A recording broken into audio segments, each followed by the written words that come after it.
motivasi ataupun niat dari Pak Haji ini tiba-tiba banting setir jadi politisi? Oh, bukan banting. Oh, bukan banting setir, Pak Haji. Jadi awalnya begini. Iya. Dari ngurus pesantren tiba-tiba masuk di dunia politik sebagai ceritanya pada saat itu ini Pak Andi Baso almarhum, dia mencari pengurus PSI, Partai Serikat Indonesia dulu. Partai Serikat Indonesia. Kalau tidak salah 2004 ya, pemilu 2004 ya. Dia mencari figur di Kecamatan Penrang, siapa sih yang saya bisa beri amanah untuk menakodai PSI di Kecamatan Penrang. Iya. Jadi ada salah satu tokoh masyarakat di Dopin ini menunjuk saya untuk jadi ketua PSI di Kecamatan Penrang. Di tingkat kecamatan, Pak Haji ya? Kecamatan Penrang ya, DPC. Iya. Dia mendatangi saya bilang, bukan dunia saya pun itu untuk berpolitik, karena background saya adalah background pesantren. Pendidikan semua, Pak. Pendidikan terus mau masuk ke politik. Iya. Jadi bukan ranah saya, bukan background saya masuk ke sana. Yang kedua, saya tidak punya duit.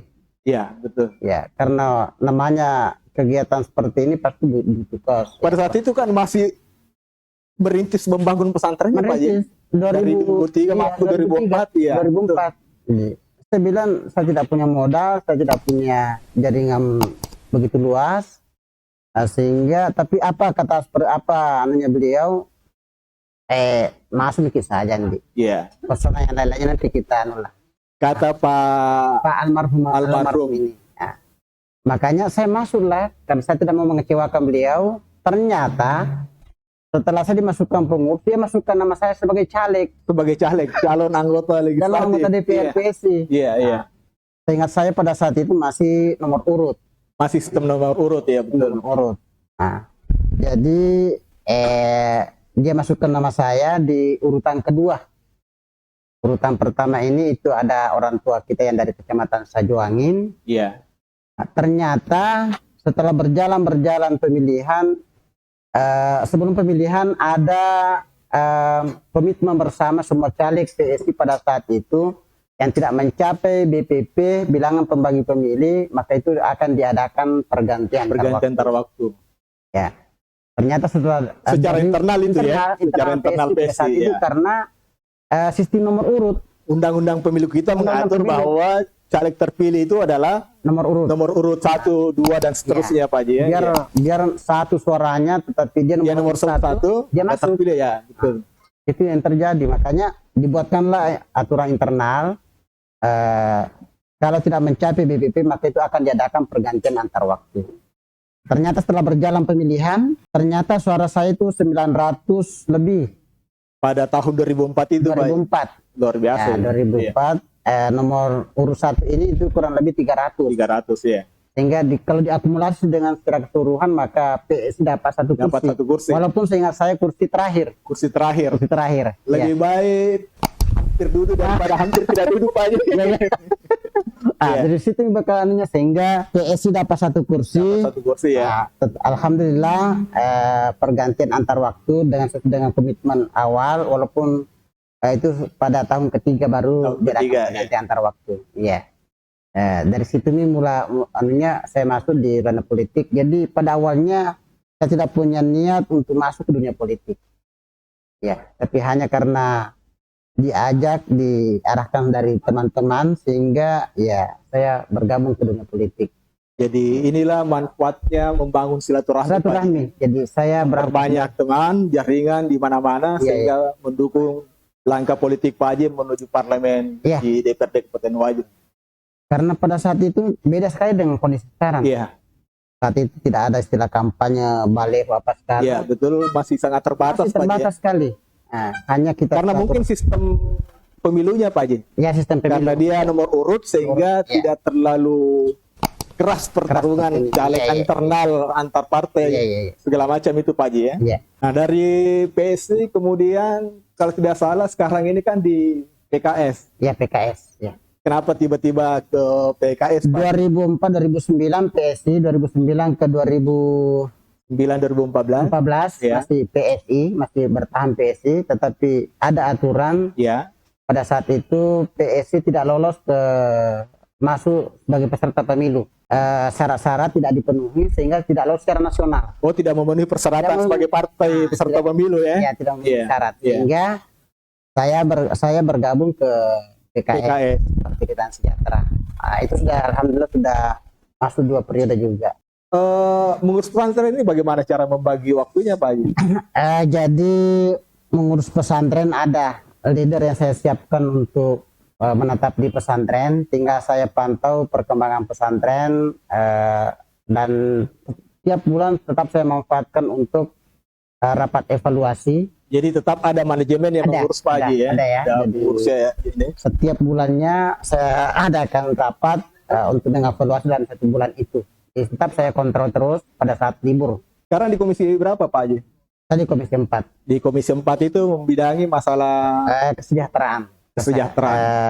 Pendidikan, kesehatan, pemuda olahraga, bencana. Bidang kerjanya Pak Haji ya? Kesejahteraan.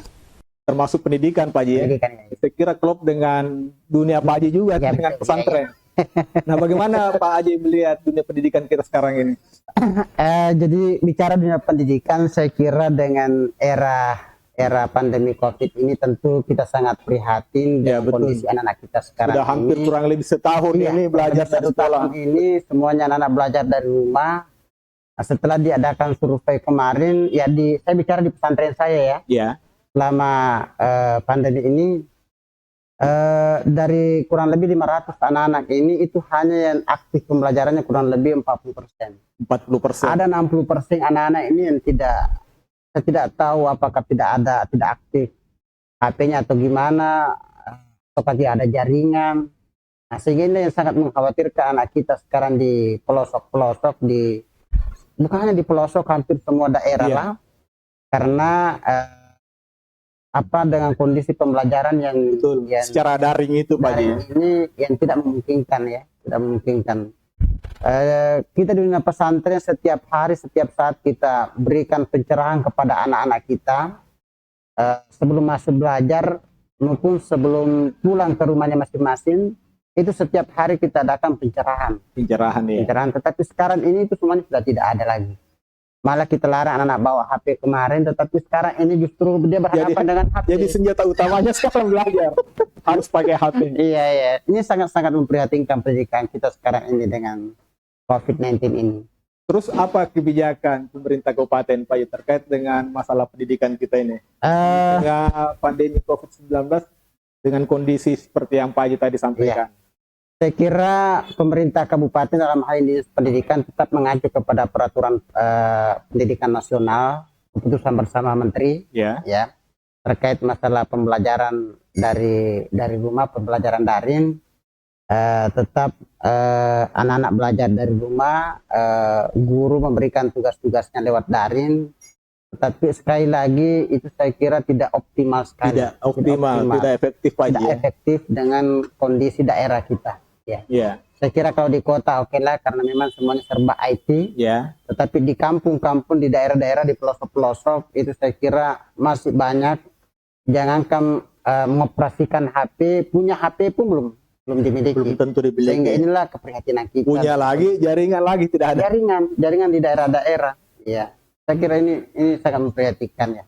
Mudah-mudahan kita berharap dengan ini pandemi bisa cepat berlalu sehingga kembali pembelajaran anak-anak kita di sekolah, bangku sekolah bertatap muka. Kalau di pesantren, pondok pesantren Darul Mukminin masih belajar Pak Haji? Belajar daring. Daring juga? Iya, daring. Tidak mondok anak-anak? Enggak. DPRD Kabupaten Wajo kepada pemerintah untuk ada semacam subsidi atau seperti apa? Ya. Karena ini kan kebijakan pendidikan kewenangan wajib ya, menyangkut pelayanan dasar bagi daerah kabupaten. Jadi tentu DPRD bersama pemerintah tetap menganggarkan alokasi anggaran untuk pembelajaran daring. Yeah. Saya kira di dana BOS itu sudah diatur juknisnya, penganggarannya itu anak-anak bisa memanfaatkan dana BOS ini untuk kegiatan pembelajaran dari jarak jauh. Bahkan pemerintah telah menganggarkan kuota Kuota untuk peserta didik ya. data kepada anak-anak ini, anak didik. Ya. Cuma lagi-lagi persoalannya keadaan ini kuota dimanfaatkan oleh mamanya. Tidak tepat sasaran. Tidak tepat sasaran. Karena anak bertengkar. Iya. Anaknya mau belajar, mamanya mau Facebook. Rebutan. Cuman satu HP lagi. Iya. Iya. Oh, jadi ada apa kebijakan pemerintah Iya, daerah seperti iya, itu iya. Pak Ji ya. Iya.